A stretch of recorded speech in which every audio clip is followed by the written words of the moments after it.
Hello student, आज अपने Lewis symbols के बारे में डिस्कस करने जा रहे हैं। तो यहाँ पर अपने सबसे पहले देखेंगे वैलेंस इलेक्ट्रॉन के बारे में। अगर अपने किसी एटम की बात करें ना, तो एटम के आउटर मोस्ट सेल में जितने भी नंबर ऑफ इलेक्ट्रॉन देखने को मिलते हैं उसको अपने बोलते हैं वैलेंस इलेक्ट्रॉन। अगर अपने मॉलिक्यूल की बात करें तो मॉलिक्यूल बनता है इलेक्ट्रॉन के इन्वॉल्वमेंट से। तो इसी का अपने एक एग्जाम्पल यहाँ पर देखते हैं।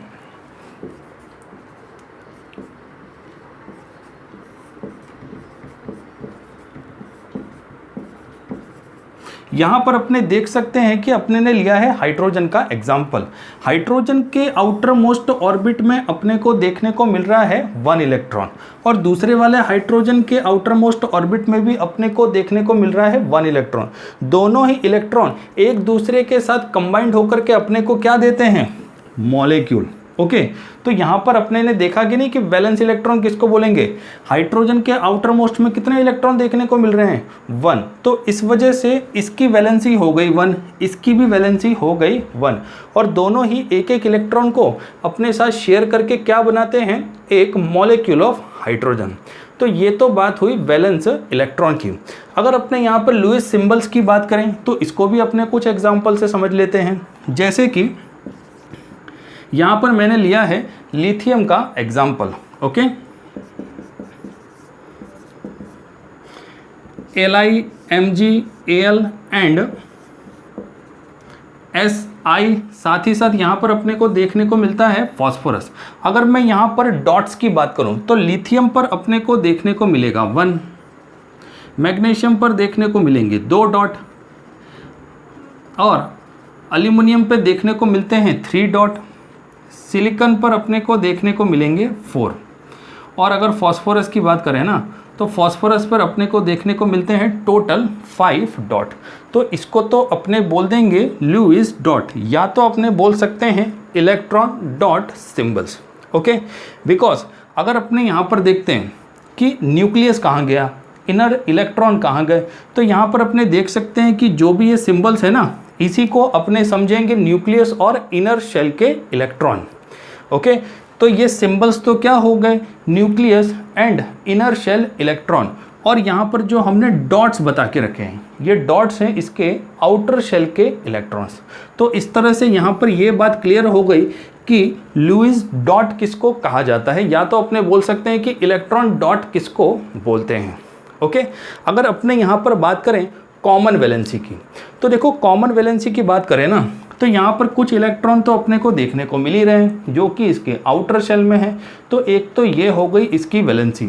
सेकंड की बात करें कि अगर अपने पास जो भी नंबर ऑफ डॉट्स हैं उसको अगर अपने 8 से सब्ट्रैक्ट कर दें, या तो आप बोलो माइनस कर दें, तभी अपने को जो वैल्यू देखने को मिलती है ना उसको भी अपने क्या बोलेंगे? उस एटम की वैलेंसी। तो इसको अपने कुछ एग्जाम्पल से समझेंगे। जैसे फर्स्ट वाली कॉमन वैलेंसी की बात करें तो यहाँ भी मैं Li का एग्जाम्पल ले लेता हूँ, और Be, और यहाँ पर अगर अपने फोर्थ की बात करें ना तो फोर्थ में अपने लेंगे कार्बन का एग्जाम्पल। यहाँ पर अपने को क्या देखने को मिलती है? इनकी वैलेंसी यहाँ पर 1 हो जाएगी, 2, 3 और 4। तो इस तरह से Li के पास अपने को कितने देखने को मिल रहे हैं? 1, Be के पास 2, B के पास 3, और कार्बन के पास अपने को 4 वैलेंसी देखने को मिलती है। अगर अपने 8 माइनस की बात करें तभी यहाँ पर अपने को देखने को मिलेगा N, O, F and Ne। यहाँ पर देखो total number of valency Ne के पास होगी 0, F के पास होगा 1, 2 के पास होगा, O के पास होगा 2, और अगर N की बात करें ना तो N पर अपने को देखने को मिलती है 3। ठीक है, अब यहाँ पर 3 कैसे देखने को मिला? नाइट्रोजन के आउटर मोस्ट में होते हैं 5 इलेक्ट्रॉन। अगर आप इसको 8 से माइनस कर दोगे तभी अपने को क्या देखने को मिलेंगे? 3। ऑक्सीजन के आउटर मोस्ट में होते हैं 6, 8 से माइनस करेंगे तभी अपने को क्या देखने को मिलेगा? 2। F के आउटर मोस्ट में टोटल 7 होते हैं, और माइनस कर दोगे 8 से तभी अपने को क्या देखने को मिलता है? 1। और अगर Ne की बात करें ना तो Ne के पास तो होते ही हैं 8, 8 माइनस 8 इज इक्वल्स टू 0 देखने को मिलते हैं। तो यहाँ पर अपने ने डिस्कस कर लिया इसकी कॉमन वैलेंसी के बारे में। ओके, तो कॉमन वैलेंसी में हमने ये भी देखा कि जब अपने 8 के साथ सब्ट्रैक्ट करेंगे तभी क्या देखने को मिलता है, और ये तो हमने देख ही लिए। क्लियर कि टोटल नंबर ऑफ अगर इलेक्ट्रॉन आउटर शेल में जितने भी हों उसको हम क्या बोलते हैं, जैसे कि यहाँ पर 1 2 3 और ये हो गया 4। तो सबसे पहले आप इसको नोट करो और फिर हम इसी के कुछ और चीज़ों के बारे में डिस्कस करते हैं।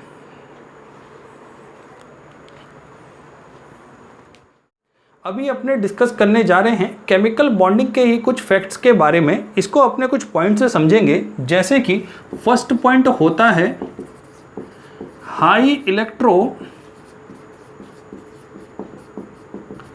Positive element and high electro negative element. Electro positive element की बात करें ना तो इसके अंदर अपने को देखने को मिलेगा, ध्यान रखना है, अल्कलाई एलिमेंट।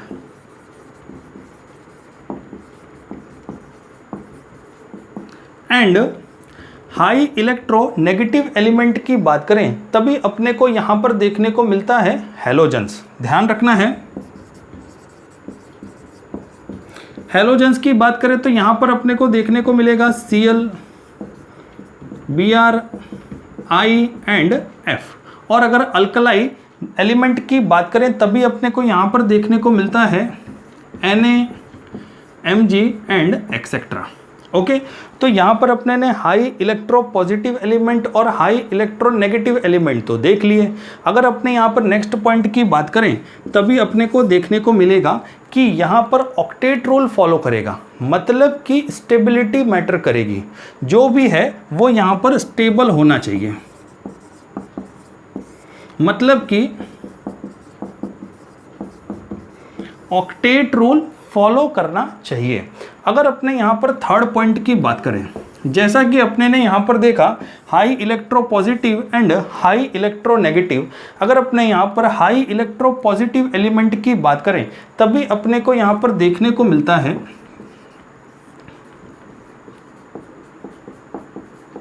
हमने यहाँ पर एग्जाम्पल लिया है सोडियम का। सोडियम के अगर अपने इलेक्ट्रॉन की बात करें तो अपने को देखने को मिलता है 281।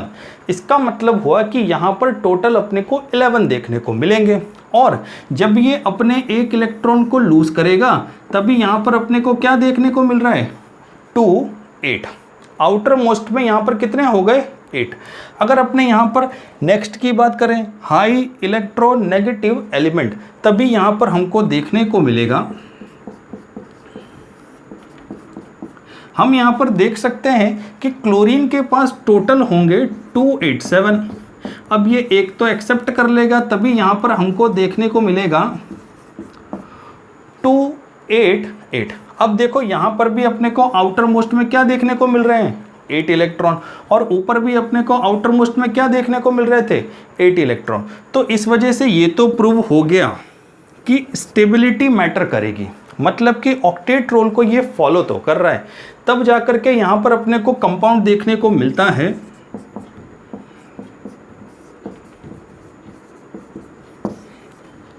NaCl। ओके, ध्यान रखो ये क्या है हाई इलेक्ट्रो पॉजिटिव और ये क्या है हाई इलेक्ट्रो नेगेटिव। ध्यान रखना है जो हाई इलेक्ट्रो पॉजिटिव होंगे वहां पर अपने को पॉजिटिव साइन देखने को मिलता है, और जो हाई इलेक्ट्रो नेगेटिव होंगे वहां पर अपने को नेगेटिव साइन देखने को मिलता है। ओके, इस वजह से अपने इसको बोल देंगे, ध्यान रखना जहां पर पॉजिटिव आयन देखने को मिलेगा ना वहां तो अपने बोलेंगे कैटायन, और जहां नेगेटिव साइन देखने को मिलेगा वहां पर अपने बोलेंगे एनायन। ओके, कैटायन और एनायन का फंडा तो हो गया क्लियर। अगर अपने यहाँ पर इसी के फोर्थ पॉइंट की बात करें तो यहाँ पर अपने को ध्यान रखना है कि कैटायन और एनायन के बीच में electrostatic force of attraction force देखने को मिलता है, जो कि स्टेबिलिटी के लिए यहाँ पर रिक्वायरमेंट रहती है। ओके, इनके बीच में ये जो बॉन्डिंग बनी ना ये इस वजह से बनी है क्योंकि यहाँ पर अप्लाई हो रहा है इलेक्ट्रोस्टैटिक अट्रैक्शन फोर्स, अदरवाइज ये पॉसिबल नहीं हो पाएगा।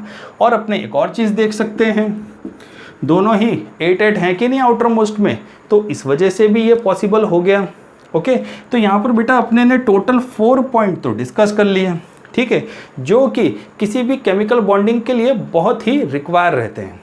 अगर अपने यहाँ पर इलेक्ट्रोवैलेंट बॉन्ड की बात करें तो ध्यान रखना, इलेक्ट्रोवैलेंट बॉन्ड तब एप्लीकेबल होगा जब केटायन और एनायन के बीच में electrostatic force of attraction force देखने को मिले। ध्यान रखना है, इलेक्ट्रोस्टैटिक अट्रैक्शन फोर्स देखने को मिले ना, तभी एप्लीकेबल होगा इलेक्ट्रोवैलेंट बॉन्ड।